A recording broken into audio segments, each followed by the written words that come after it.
I mean, someone else has been programming our brains for a good part of our lives. I would like to spend the rest of my life programming my brain myself. Thank you very much. Right.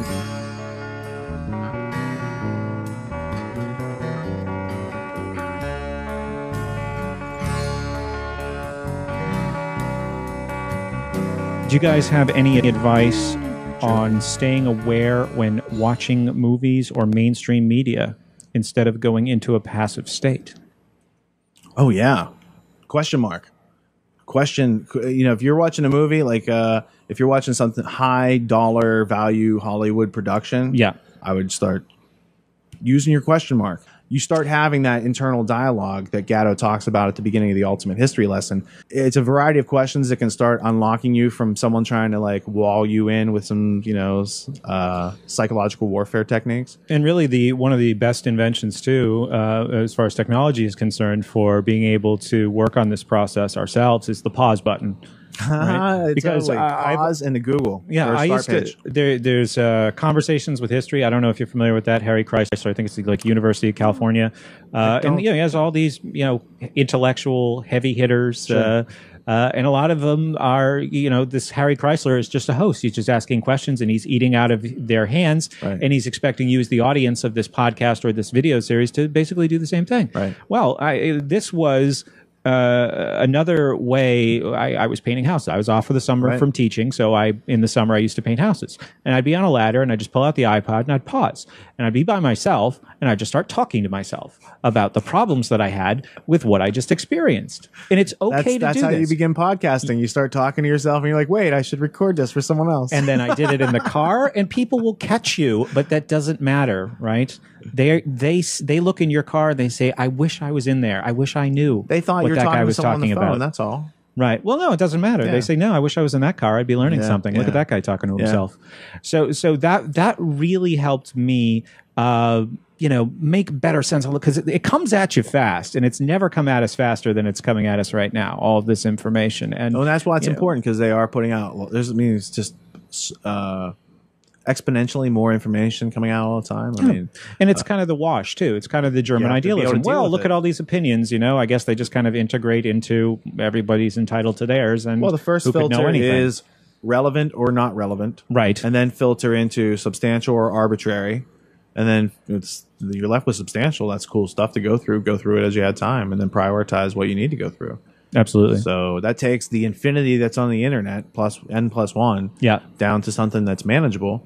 And then in your search, you might even find something how to manage your time. And then you can incorporate time to learn new things and time for unscheduled meetings, because these are the things that kind of throw people off and throw them into confusion and fear and anxiety. And those are the things I like to stay away from.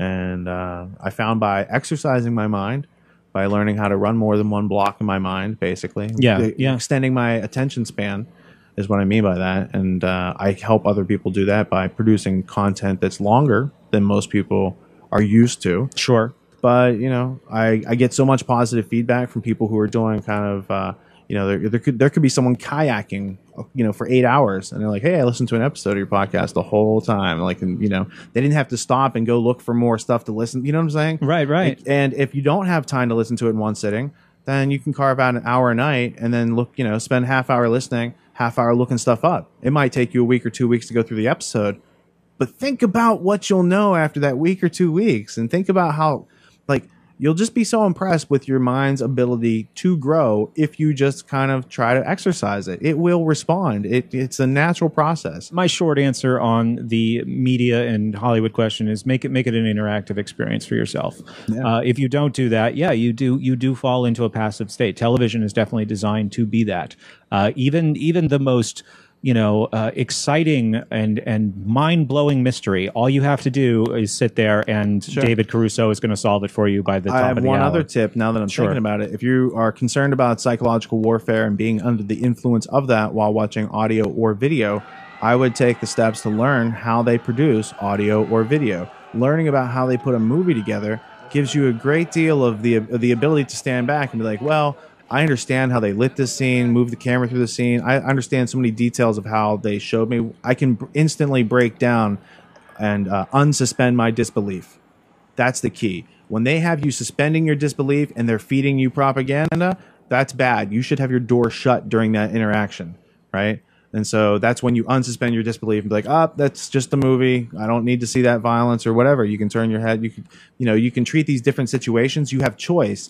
They don't want you to know that. They want you in a theater where if they're showing something that you don't want to see, you might be embarrassed to turn your head or close your eyes or something like that. Or, if there's somebody being raped on there's crazy shit that you don't necessarily need in your head any more times than you've seen it already. Right. So I'm just saying, like, that's a sign of a conscious person. If you see someone do that, you should probably go up to them afterwards and talk to them because you'll have an interesting conversation.